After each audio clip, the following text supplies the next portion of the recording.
Bienvenue dans Tu serais pas un peu border, le podcast qui brise les tabous et relie nos différences. Je suis Fiona, créatrice de Border Attitude, rétablie du trouble borderline et passionnée par la santé mentale et les relations humaines. Dans ce podcast, seule ou avec mes invités, je partage des outils concrets, des témoignages sincères et des regards croisés pour explorer nos émotions, améliorer nos relations et avancer vers une société plus inclusive. Prépare-toi à être inspiré et soutenu et embarque avec moi pour l'épisode du jour. Hello et bienvenue dans ce 10e épisode du podcast Tu serais pas un peu border. Alors aujourd'hui, je viens de rentrer de vacances et mon chat, qui s'appelle Ouna, est hyper heureuse que je sois rentrée, donc il est possible qu'on entende des miaulements. Elle est un petit peu là autour de moi, à parfois se frotter contre mes jambes. Donc si on entend ces miaulements, tu sais pourquoi. Alors aujourd'hui, c'est un épisode un petit peu particulier parce que je vais répondre à vos questions. Vous m'avez envoyé des questions vers fin mars, début avril de cette année et du coup, c'est le moment où je vais un petit peu y répondre. Ce que j'ai envie déjà de partager, c'est que je vais vraiment parler en mon nom. Donc c'est vraiment basé sur mon témoignage, sur ce que j'ai pu lire, sur ce que j'ai pu observer en groupe de parole ou en séance individuelle, mais en aucun cas, j'ai la science infuse. Et ça, c'est vraiment important pour moi de le rappeler. Donc, dans cet épisode, on va parler de plein de choses, hormis mon chat. Donc, j'ai essayé de regrouper un petit peu les questions en 4 grandes thématiques. Au début, c'est tout ce qui concerne un petit peu les relations, que ce soit amoureuses, famille, attachement, les comportements un petit peu difficiles à comprendre. Ensuite, c'est vraiment mon parcours personnel, ce qui a pu m'aider, ce qui a pu me blesser, ce que j'ai appris. En 3e position, ce sera la santé mentale au quotidien, la régulation émotionnelle, les douleurs physiques, ce genre de choses. Et enfin, ce sera tout ce qui concerne vraiment la vie professionnelle et l'inclusion quand on est concerné notamment par un trouble de la personnalité borderline. Donc, je vais essayer de la faire un petit peu synthétique. J'ai aussi supprimé quelques questions quand je ne savais pas y répondre. Et enfin, pour laisser un petit peu de suspense, sache que j'aurai une petite annonce à partager en fin d'épisode. Donc, je t'invite à rester jusque la fin de l'épisode. Donc, comme je disais, la première partie, c'est très perturbant parce qu'il y a mon chat qui me regarde en même temps, c'est trop drôle. La première partie concerne tout ce qui concerne du coup les relations. Et on a une première question de la part de Nathalie qui demande comment est-ce qu'un ou une proche peut intervenir auprès d'une personne qui a un trouble de la personnalité borderline et qui est en prise à de grosses angoisses. Alors moi, ce qui m'est directement venu, déjà merci beaucoup pour cette question Nathalie, c'est pas toujours facile d'être proche aidante, et je t'invite d'ailleurs à écouter, si tu le désires, l'épisode 9 qui est sorti il y a 2 semaines où j'interviewe justement mon meilleur ami Tim qui est proche aidant. Et moi, ce qui m'est directement venu, c'est ce que j'ai appris en PSSM, donc en premier secours en santé mentale, et c'est un outil, une méthode qui s'appelle AERER. A-E-R-E-R. En fait, c'est un acronyme. Le A, c'est pour approcher la personne, évaluer et assister. Évaluer quoi ? Évaluer si c'est une crise d'angoisse. Si jamais je suis face à quelqu'un qui est concerné par une crise d'angoisse, par une crise de panique, en tant que proche aidant, c'est au-dessus de mes forces. Je n'ai pas été outillée, je n'ai pas été formée tout simplement que pour savoir réagir dans ce genre de cas. Et donc dans ce cas-là, il ne faut pas hésiter à appeler les secours. Surtout qu'en plus, une crise d'angoisse, des fois, on peut croire que c'est une crise cardiaque. Donc le mieux à faire, c'est vraiment de ne pas hésiter à appeler les secours pour sécuriser la personne qui est concernée par la crise d'angoisse et essayer entre-temps d'être là pour elle, d'essayer de la sécuriser comme on peut. Si vous êtes dans un endroit, par exemple, où il y a beaucoup de monde, il y a beaucoup de bruit, il y a beaucoup de mouvement, lui proposer d'aller dans un endroit qui sera plus safe déjà, lui proposer de la toucher pour la rassurer physiquement et ce genre de choses. Si pas de crise d'angoisse, donc on en revient au A de aérer, approcher la personne, évaluer et assister. Si ce n'est pas une crise d'angoisse, alors on passe à la suite. La suite, c'est quoi ? Et là, il n'y a pas vraiment d'ordre à faire, tout peut se faire un petit peu en même temps. Et la patience est le point le plus important. Donc, il y a errer, E-R-E-R. E pour écouter activement et sans jugement. C'est-à-dire que je prends le temps de valider la personne émotionnellement, de reformuler ce qu'elle dit, d'essayer de ouais, d'être là pour elle et de vraiment l'écouter avec attention, bienveillance. C'est vraiment très important. Ensuite, le R, de réconforter et informer. Donc là, ça peut être de lui rappeler qu'elle peut pas mourir, par exemple, de cette angoisse, que évidemment c'est difficile à accueillir, c'est difficile à gérer, mais quoi qu'il se passe, c'est temporaire, c'est inoffensif. De lui expliquer un petit peu ce que c'est l'angoisse, de s'informer là-dessus, de faire un peu une forme de psychoéducation. Ensuite, le E de encourager à aller voir des professionnels. Donc si ce n'est pas déjà fait, l'encourager et pourquoi pas même l'accompagner pour aller voir un professionnel de santé. Et enfin R, pour renseigner sur d'autres ressources possibles. Donc ça pourrait être, peut-être, je sais pas, l'application Petit Bambou pour qu'elle essaye un petit peu, de faire plus de méditation au quotidien. Voilà, c'est lui proposer un petit peu des ressources, disponibles. Border Attitude, le site. Voilà, des petites choses en fait qui pourront l'aider. Voilà, j'espère que ça aura répondu à cette question. La question suivante, c'est une question de Jonathan qui dit: «Pourquoi le comportement des borderline est-il similaire aux pervers narcissiques?» Et là, moi, j'ai envie, d'aller plus loin par rapport à cette question puisque, selon moi, eh bien non, le comportement des personnes qui sont concernées par un trouble borderline n'est pas similaire, mais par contre, il peut être perçu, il peut être vu de façon extérieure comme similaire, mais intérieurement, c'est complètement différent. Je m'explique. Oui, extérieurement, ça peut ressembler, dans le sens où on peut voir de la manipulation, on peut voir de l'instabilité, on peut voir de la culpabilisation, certes. Mais la différence fondamentale, c'est l'intention et la conscience. Pourquoi?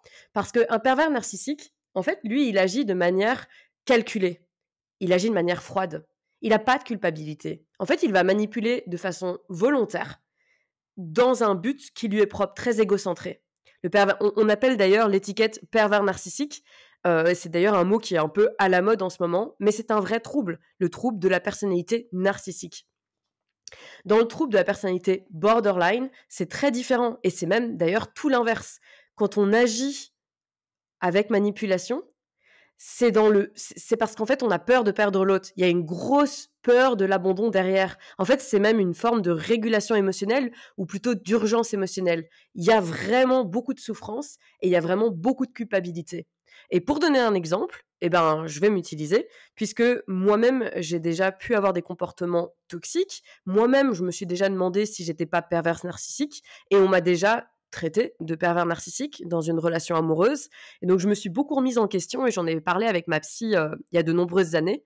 Et on a pu décortiquer ensemble que quand, par exemple, exemple très concret, je voyais mon conjoint de l'époque souffrir et que je sentais que ça me faisait plaisir et que donc évidemment je culpabilisais pour cela, on a compris en fait ensemble avec ma psy que ça me faisait plaisir tout simplement parce que s'il souffrait, c'est un peu fucked up, mais ça voulait dire qu'il tenait à moi puisqu'il souffrait et donc ouais, ça veut dire qu'il m'aimait et donc au fond, je voulais pas vraiment qu'il souffre, je voulais juste être sûre qu'il m'aimait et donc qu'il allait pas partir. Donc ça m'a fait beaucoup de bien et donc je trouve que c'est important, ouais, de voir vraiment la différence entre trouble de la personnalité borderline et trouble de la personnalité narcissique et comment intérieurement c'est donc très différent. Je fais un petit bisou à mon chat. Alors la question suivante, c'est une question anonyme où justement la personne m'a envoyé un petit témoignage qui était très touchant, où elle expliquait comment, en tant que proche et en tant qu'amoureuse et personne préférée, elle sentait cette frontière où d'un côté, il y avait les symptômes du trouble borderline et de l'autre côté, il y avait des comportements toxiques, selon cette personne en tout cas. Elle disait qu'elle faisait très attention à légitimer les émotions de son conjoint, à rester dans la bienveillance, mais que c'était difficile. Disons qu'elle arrivait à différencier les symptômes de la personne, mais face à des comportements autodestructeurs, des formes de chantage affectif, c'était difficile pour elle de réussir à rester dans ses propres limites et que c'était difficile donc de réagir.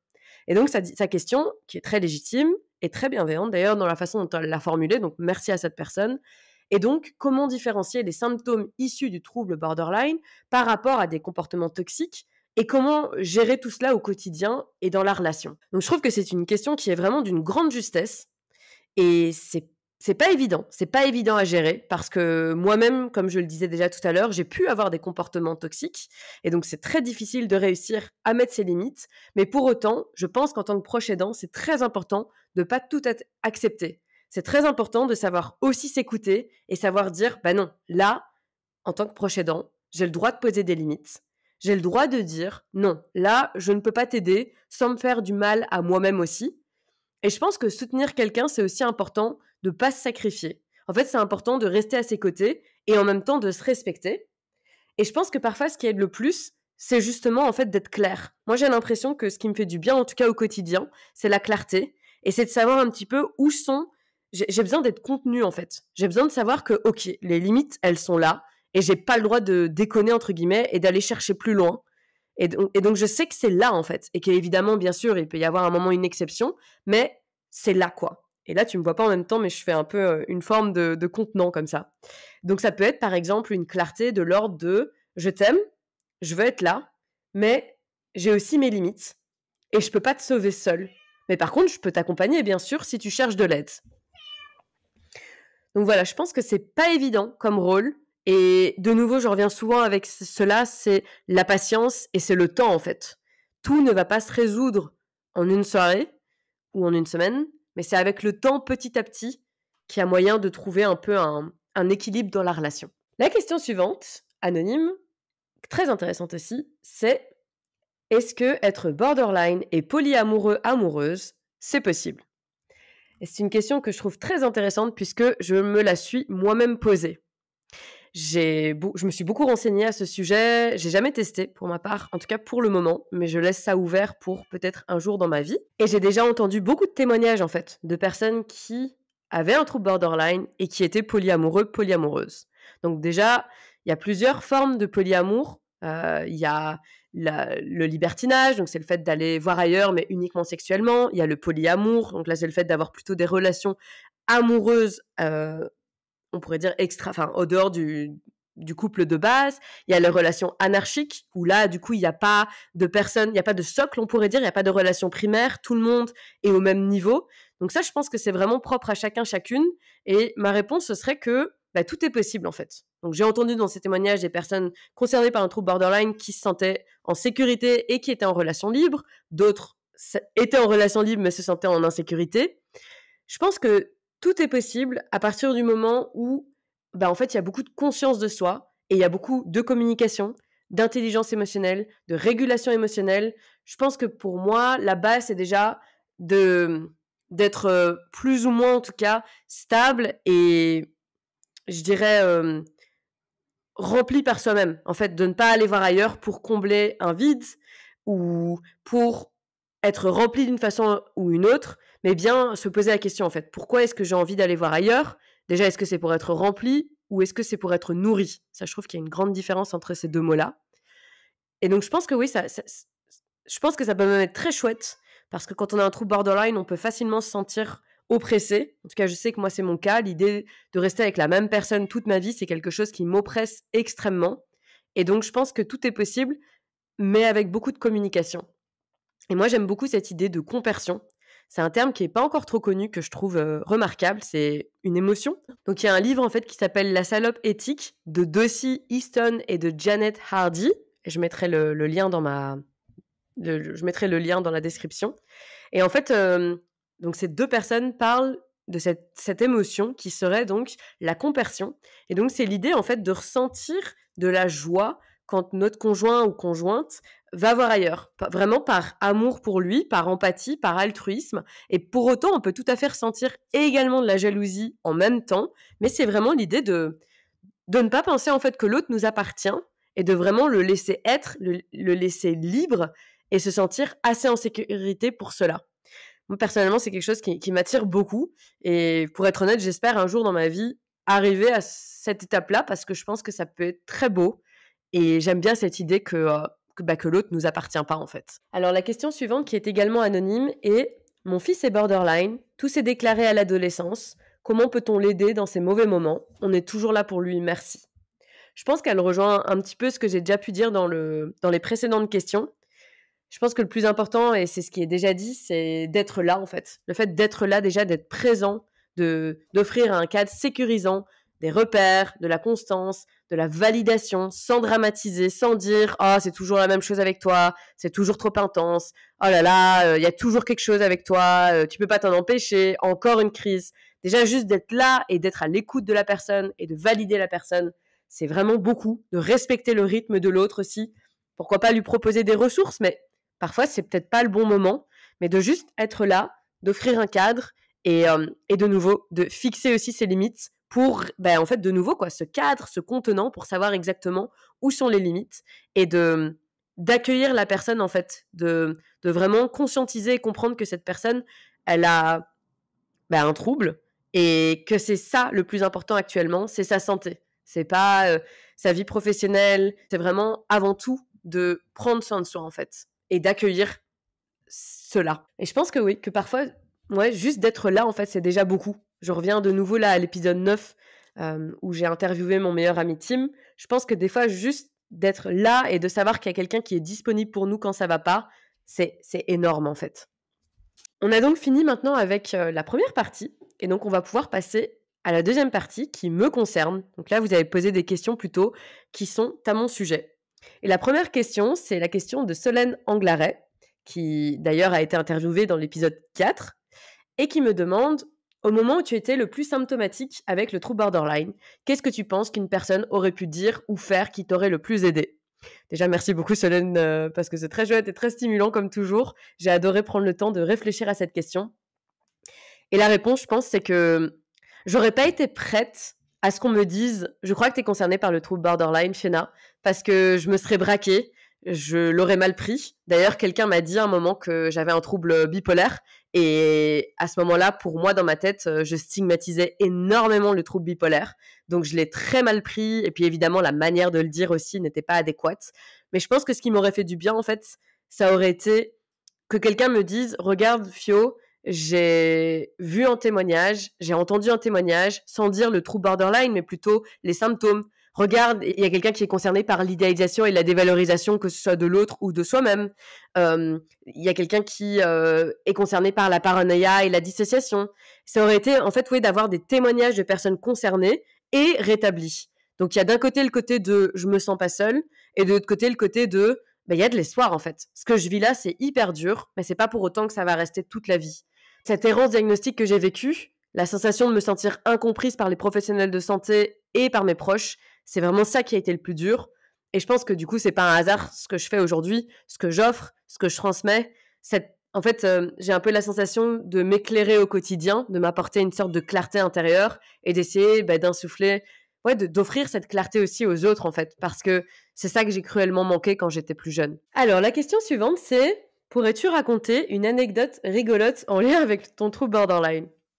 Je savais pas au début quoi dire, puis je me suis rendu compte que j'en avais une incroyable. Alors déjà, en aucun cas, je conseille de faire cela. C'est mon chemin, c'est mon parcours, mais voilà, c'est pas forcément ce que je recommande de but en blanc. Je suis arrivée dans un moment de ma vie où là, j'ai décidé d'arrêter la thérapie parce que je considère que j'en ai plus besoin. Évidemment, si j'avais plein d'argent et plein de temps, j'y irais encore parce que c'est toujours chouette d'aller en thérapie. Mais moi, ce que je conscientise, c'est que à mesure que j'écoute de plus en plus mon corps, ce dont j'ai besoin, c'est des espaces sécurisants où je peux crier librement. Parce que j'ai pu me rendre compte que mes traumas, ils sont logés dans mon corps, ils sont bloqués, et une des façons les plus puissantes pour mon corps de les libérer, c'est par le cri. Et quand j'ai besoin de crier, c'est là maintenant tout de suite, ou en tout cas dans quelques minutes, mais c'est pas programmé du style « Ah, dans 2 semaines à 19h ». Et donc, j'ai trouvé un moyen de crier, c'est de louer une voiture Poppy. Non, je ne fais pas du marketing pour cette marque, mais voilà, à Bruxelles, en tout cas, il y a la marque Poppy pour louer une voiture. Et donc, c'est de louer une voiture et d'aller dans cette voiture et de ne pas conduire, de juste me mettre dedans, de fermer la clé, de mettre un petit écriteau sur la vitre et d'écrire « J'ai besoin de crier, je n'ai pas besoin d'aide » et de juste crier parce que c'est ça dont j'ai besoin. Et voilà, ça va me coûter pour 20 minutes 6 €. C'est moins cher qu'une thérapie. Et donc, je trouve que c'est complètement absurde. Et en même temps, je me dis que si c'est ça dont j'ai besoin, c'est ça dont j'ai besoin. Et j'espère qu'un jour, on aura des espaces à disposition où on pourra librement crier parce que ça fait un bien fou, je trouve. C'est vraiment complètement libérateur et salvateur. Et ça me permet à chaque fois de libérer des traumas. La question suivante de Laure, c'est: quels sont les facteurs qui, selon ton opinion, expliquent l'émergence d'un trouble borderline chez toi? Donc déjà, là, je vais repréciser que ce sont bien mes hypothèses personnelles, donc ce n'est pas du tout une vérité générale. Mais je dirais que je pense que déjà, il y a vraiment une hypersensibilité de base. Donc depuis toute petite, il y avait déjà vraiment le côté biologique où j'étais hypersensible depuis toute petite avec, une tendance à pleurer très facilement, à avoir, une colère très, très forte très facilement, voilà, avoir des émotions vraiment très fortes. Je pense qu'il y a déjà une neuroatypie de base. J'ai reçu une hypothèse de diagnostic de TDAH. Je me suis déjà posé des questions sur l'autisme aussi. Donc, il y a déjà ce sentiment de décalage depuis toute petite, avec une peur existentielle aussi. J'en ai déjà parlé dans l'épisode 1, avec une peur très forte de ce qui se passe après la mort. Et tout cela, je pense que le décalage, il est devenu de plus en plus grand par rapport aux autres. J'ai aussi vécu du fait que j'avais beaucoup de sensibilité, beaucoup d'invalidation émotionnelle. C'est un sujet dont je veux délibérément pas rentrer dans les détails. C'est un des rares sujets d'ailleurs dont je ne parle pas pour respecter d'autres personnes. Mais voilà, on a pu me dire dans mon passé que mes émotions étaient trop intenses et ça n'a pas aidé, je pense, dans mon parcours.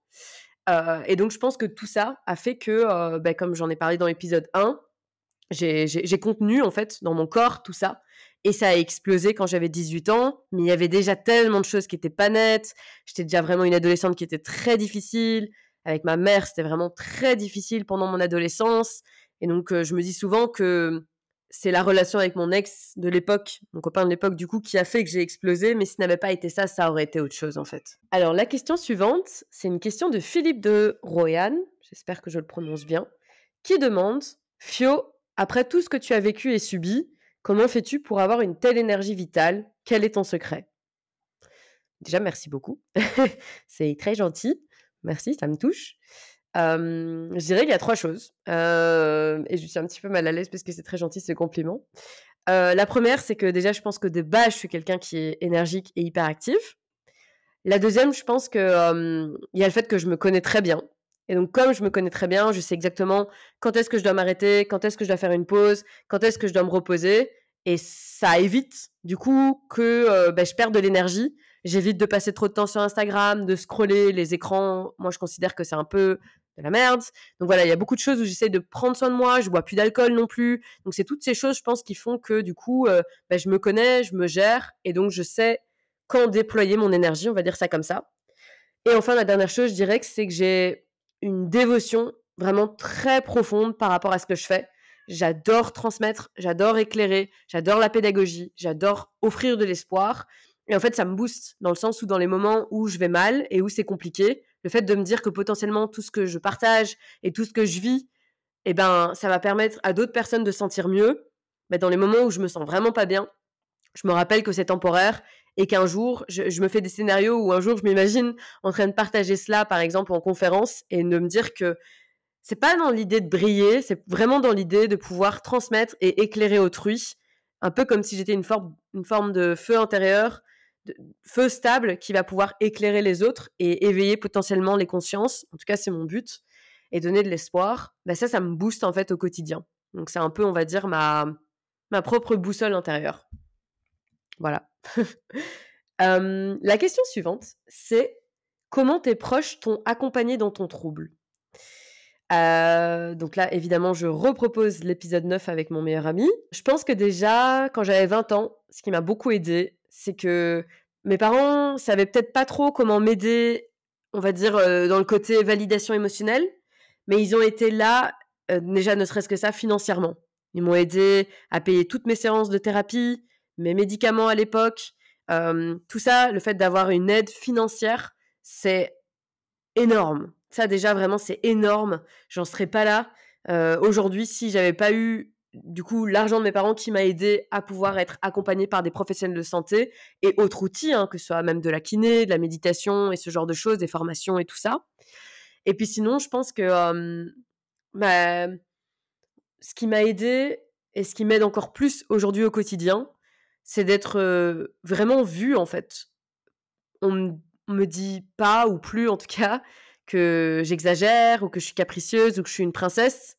Je sens que je suis accueillie et acceptée pleinement pour qui je suis et c'est ce que j'essaye d'offrir en sens inverse et c'est vraiment ça en fait pour moi qui fait tout. C'est vraiment d'être, écoutée sans être jugée et d'être comprise que, Bah ouais, c'est un handicap invisible, c'est chiant, ça se voit pas, mais c'est là en fait. Et quand j'en parle, c'est réel et c'est vrai en fait. En tout cas, c'est ma réalité.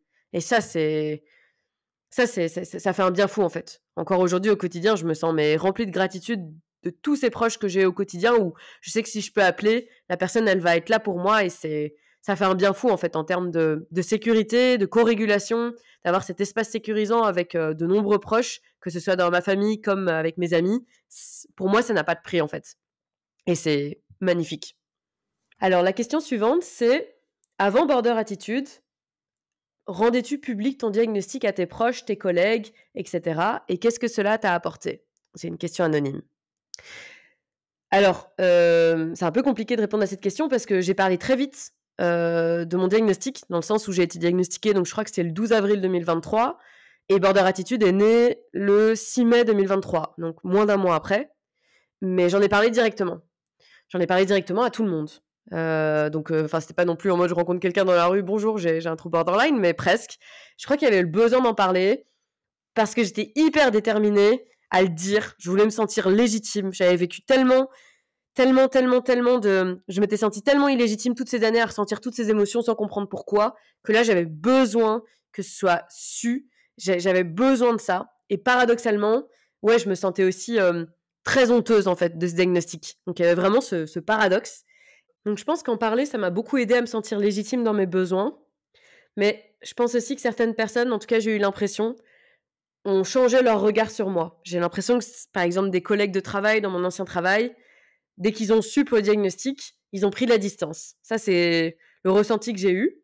Mais je pense que quoi qu'il arrive, je regrette absolument rien parce que je me dis qu'au moins les personnes qui sont dans mon entourage, bah, au moins elles m'acceptent pleinement pour qui je suis et qu'en plus le trouble borderline, c'est juste une étiquette en fait, mais c'est qu'un diagnostic, mais ça me définit pas entièrement. Je suis qui je suis, comme chaque personne est comme elle est, et ça s'arrête là en fait. Alors maintenant, on va passer à la thématique suivante, qui concerne du coup tout ce qui est santé mentale, régulation et corps.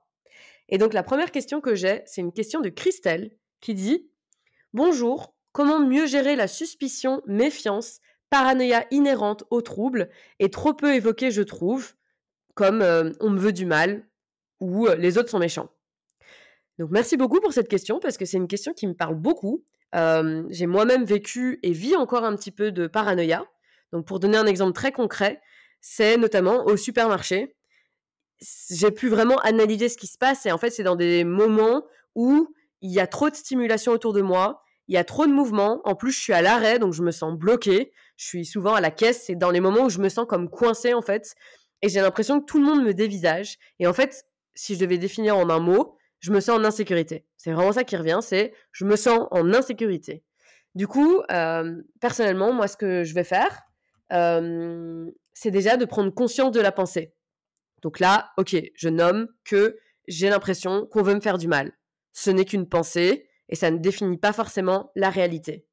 Après, ce que je vais essayer de faire, c'est du coup de revenir à l'instant présent, d'essayer de me sécuriser en fait. Donc de me caresser, de me faire un câlin, de revenir à ma respiration, de me distraire si c'est trop. Ça peut être aussi ça, de me dire ok, là, j'arrive pas à le gérer, donc je vais écouter un épisode de podcast. Et de toute façon, c'est aussi me sécuriser comme ça, c'est me dire bah, ça ira mieux dès que je serai rentrée chez moi. Ou si c'est pas possible d'aller chez moi parce que c'est trop loin, ça ira mieux dès que je serai dans un endroit safe. En fait, c'est d'essayer de me créer d'une façon ou d'une autre un endroit, moi j'appelle ça maintenant cocon ou doudou, quoi, un peu un espace safe avec mon casque anti-bruit, avec de la musique douce, où je vais essayer en fait de me réguler, je vais essayer de me sécuriser. Ça peut être appeler un ami aussi si j'ai l'impression que j'y arrive pas seule. Trouver un moyen de me sécuriser et me rappeler que quand j'ai ça, cette forme de paranoïa, c'est parce que je me sens en insécurité. En tout cas, de nouveau, ça c'est très personnel, c'est ce qui me concerne. Ensuite, question suivante, c'est une question de Nathalie qui dit « Comment choisir un psychologue adapté aux problématiques d'un trouble de la personnalité borderline ?»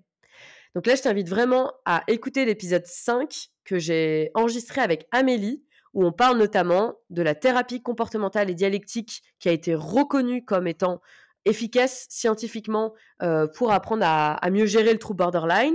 On a aussi parlé de la thérapie des schémas et on a également parlé de des thérapies orientées trauma comme l'EMDR et la somatic experiencing. J'ai aussi mis un annuaire de thérapeutes sur mon site Border Attitude, avec des personnes qui sont sensibilisées à certaines de ces approches. Alors la question suivante, c'est une question de Marie qui demande: «Est-ce que d'autres souffrent de douleurs chroniques, spécifiquement des tensions musculaires en continu qui créent des problèmes type trigger point, tendinite, blocage?» Alors je ne suis pas concernée, mais je reçois en fait énormément de témoignages de personnes concernées par le trouble borderline qui sont concernées également par la fibromyalgie. Donc la fibromyalgie, c'est un ensemble de douleurs chroniques diffuses avec souvent une fatigue intense et un état inflammatoire constant. Et c'est vrai que quand on y regarde d'un peu plus près, on peut comprendre pourquoi. Parce que le trouble borderline, en fait, il est souvent lié à une hypervigilance nerveuse. Et du coup, les émotions, elles sont pas forcément exprimées et elles vont un peu comme s'imprimer dans le corps. Et les traumas non digérés, eux, ils vont se traduire par des douleurs persistantes. Et là, j'en avais déjà parlé dans un autre épisode, je t'invite à lire le livre «Quand le corps dit non» de Gabor Maté, qui en parle très bien. Et donc, en fait, c'est un peu la manière au corps de parler, et parfois de façon très forte, quand on a tendance à pas assez l'écouter. Alors, dans ce dernier bloc, on va parler du coup de la vie professionnelle et comment essayer de s'inclure quand on a un trouble de la personnalité borderline. Et là, j'ai une question de Wissem Jindre, j'espère que je prononce bien, qui demande: «Je souhaiterais savoir comment une personnalité HPI, donc haut potentiel intellectuel, et borderline, comme moi, pouvons-nous trouver du travail sans problème?» Alors, le côté sans problème, pour moi, trouble ou pas trouble, c'est pas toujours évident de trouver un travail. Ça, quoi qu'il arrive, c'est difficile, et c'est vrai que quand on a un trouble borderline et qu'on est HPI, c'est pas facile de vivre avec une hypersensibilité, avec un besoin de sens, avec aussi souvent un besoin de nouveauté, et c'est difficile, en fait, de rester dans un cadre qui est trop rigide trop longtemps. Donc je dirais que la première chose, l'idéal, ce serait que les employeurs, ils soient formés à la santé mentale et à la neurodiversité. C'est clairement pas encore le cas partout, mais ça évolue. Ensuite, ce que je conseillerais, ce serait de chercher un environnement où il y aurait potentiellement une forme de flexibilité. C'est le cas dans mon travail actuel. Donc, il y a la possibilité de faire du télétravail, il y a la possibilité d'agencer les horaires, il y a la possibilité, en fait, de façon globale, d'avoir des rythmes différents. Ce que j'invite aussi, ce serait une possibilité de varier les tâches, d'avoir des projets stimulants, d'avoir différents projets. Surtout pas le truc de toujours les mêmes tâches toutes les semaines ou tous les mois qui ne varient pas. En fait, il y a un besoin de stimulation. Et puis, ce qui pourrait être chouette aussi, ce serait d'avoir un cadre où la validation et l'émotionnel, elle existe. C'est-à-dire que vraiment, on prend le temps d'écouter les besoins de chacun, chacune, sans minimiser. Ça va pouvoir permettre du coup d'avoir beaucoup plus de confiance, de sécurité et donc de créativité. Mais bon, évidemment, pour tout cela, ça demande d'oser être vulnérable et se montrer vulnérable. Et c'est quelque chose qui est pas facile. Mais ça peut se créer petit à petit, l'inclusion. C'est en osant exprimer ses besoins spécifiques.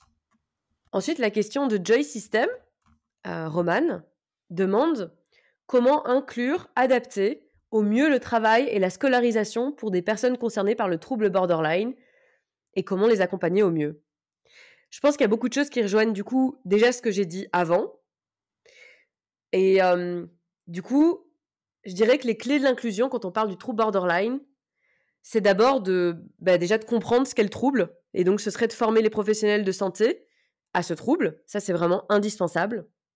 Ensuite, c'est d'écouter les besoins spécifiques parce que ça va varier d'une personne à l'autre. Donc c'est pas cette personne a un trouble borderline, donc c'est comme ça, elle a ces besoins-là. Non, chaque personne est unique. Et puis enfin, ce serait d'aménager, en concertation évidemment, un cadre qui va permettre à la personne de se sentir en sécurité psychique.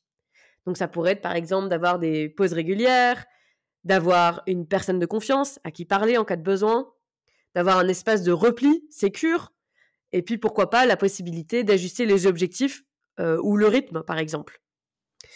Et enfin, il y a Véronique qui demande, ça reprend toujours un petit peu tout ça, retour dans le monde professionnel, comment mieux vivre cette étape dans un environnement avec beaucoup de relationnel?